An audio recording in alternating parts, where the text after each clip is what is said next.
Nakikinig ka ba sa radyo? Hindi. Nakikinig ka ba sa radyo? Hindi.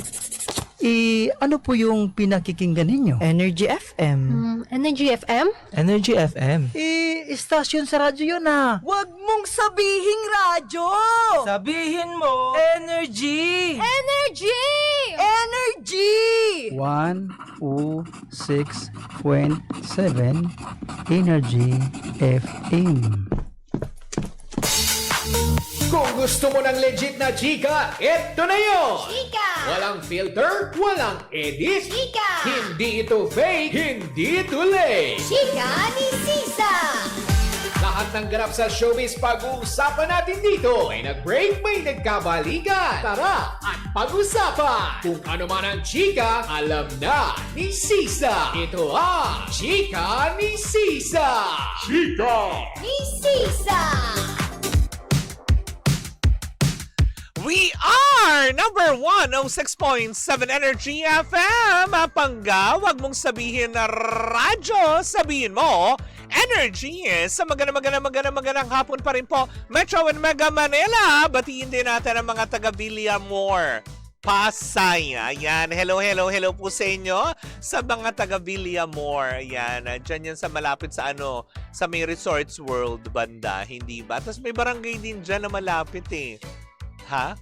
183. Ayan. Barangay 183 Pasay. Kumaway-kaway kayo dyan sa may Villamor. Diba? Ng bonggang-bonggi. Sa magandang hapon po sa inyong lahat. At syempre sa mga patuloy pa rin pong nanonood sa ating digital platforms on Facebook, TikTok, and of course sa ating mga team replays on our YT channel sa Energy FM 1067. Hello po sa inyong lahat sa makaimpanig ng Pilipinas at ng mundo. Hello Philippines and hello world. Eto na ang pangalawa nating Chika!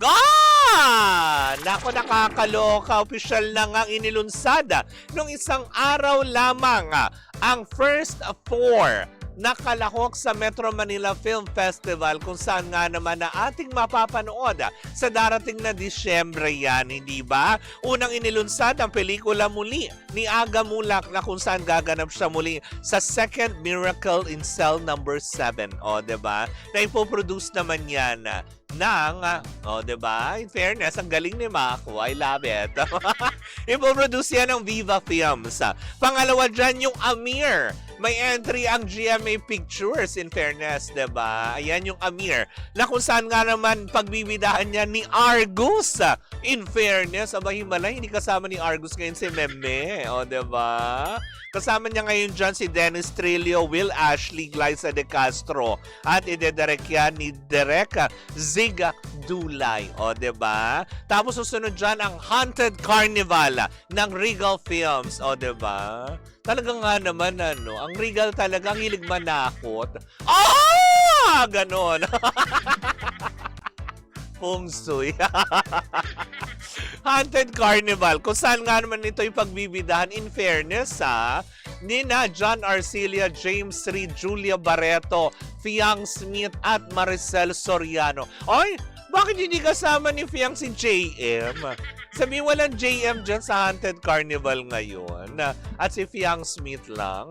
So, totoo kaya ang chismis na medyo, na pinaghihiwalay na rin ba sila ng proyekto? Totoo kaya yun? Oo, kasi diba, usually talaga hindi naman napaghihiwalay itong dalawang to, pero this time, but parang Fiang Smith lang kasama. Pero mali naman natin, diba? Kasi malayo pa naman din. Pwede pa mag-progress daw yung pwedeng maiba pa daw yung script, diba? Mali mo naman maipasok si JM, diba? Pero ito na yung pang-apat, The Greatest Showdown ni na Vic Soto and Vice Ganda, na kung saan nga naman ito ay ipoproduce ng Star Cinema, MZ, The Idea First, and APT Films. O, diba? Ng bonggang-bong.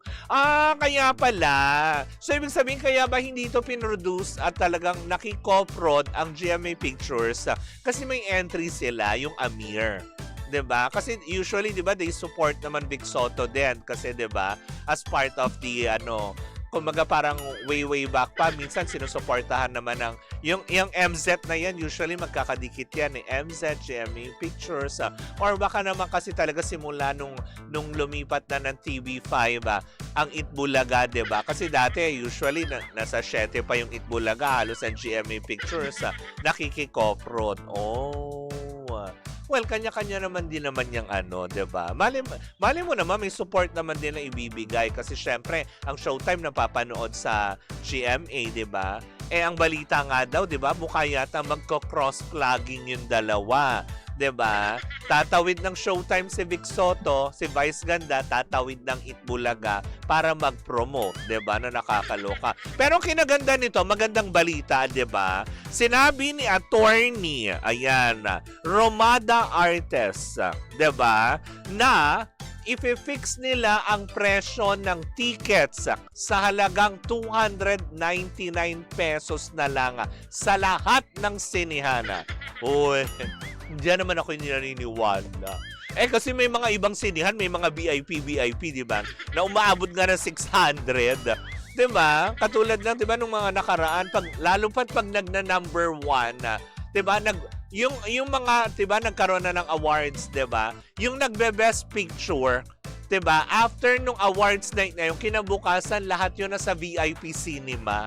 Yung best picture awardee. Diba? Na kung saan nga naman, imbis na sana makakatulong para dagdag kita, kaya lang, syempre 670, almost 700 pesos. Magpa-popcorn ka pa, magso-soft drinks, diba? Hindi ka naman basta lang tutunga nga doon na wala kang lalapangin.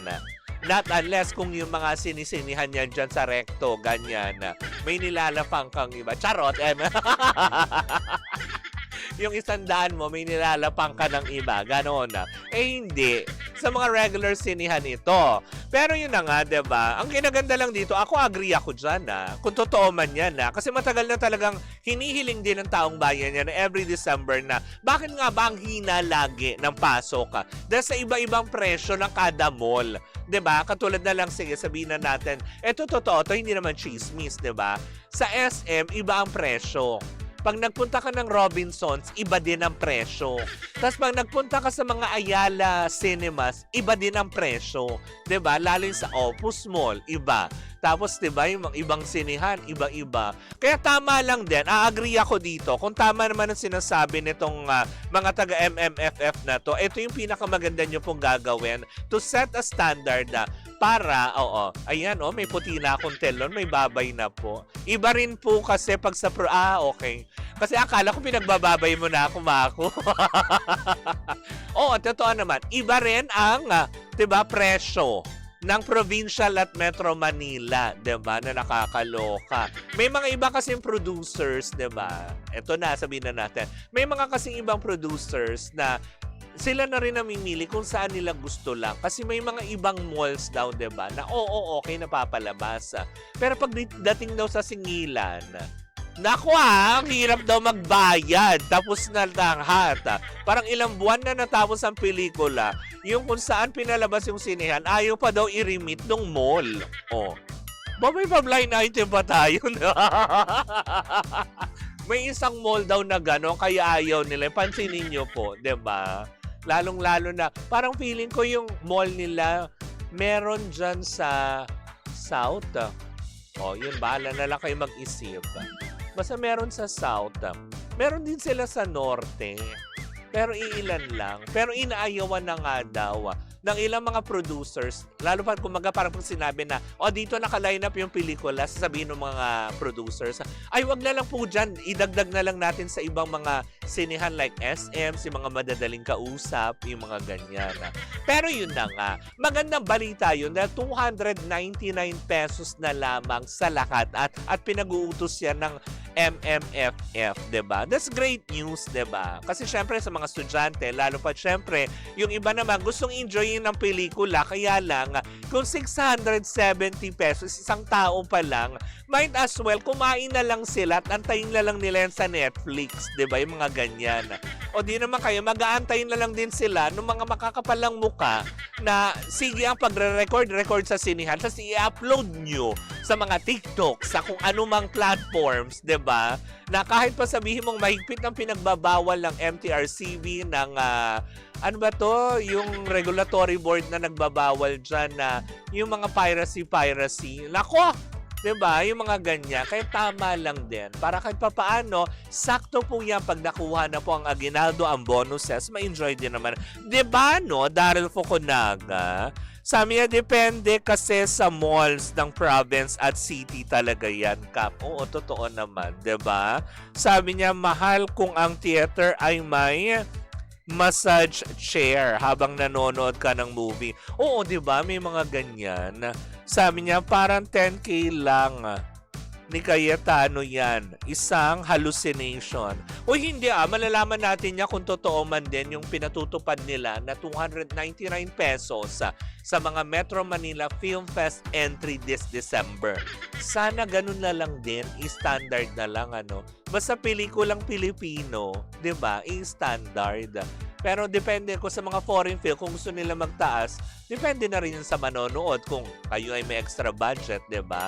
Pero para naman din sa mga kapwa natin Pilipino na gusto din naman ma-enjoy ang Pasko na makapanood ng sinihan kasama kanilang pamilya, 'di ba? Then let it be. Abangan na lang natin 'yan. Sabi niyang ganyan. Nakahabol din daw siya. Nandito ang nag-iisang magandang 'di ba? Totoo naman. I'll be happy kung totoong ma-strict nilang ma-implement yan sa lahat ng sinihana. Wag lang dun sa mall na, isang mall na yon na inaayawan talaga ng mga producer yon. Oo, dahil nga ang tagal mag-remit ng diba? Na-compute na lahat kung sino ang top grosser at hindi.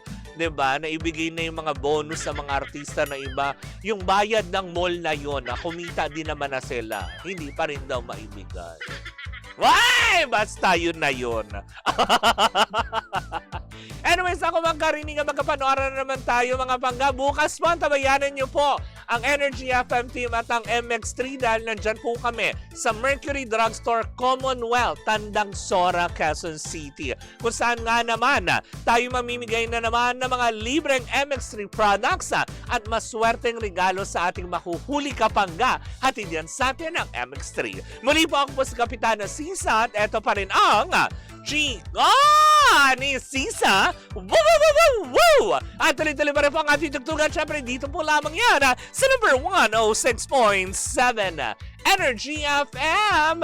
Panggawag mong sabihin radyo, sabihin mo Energy. Susunod na po si Baby Toby para sa programang FRC.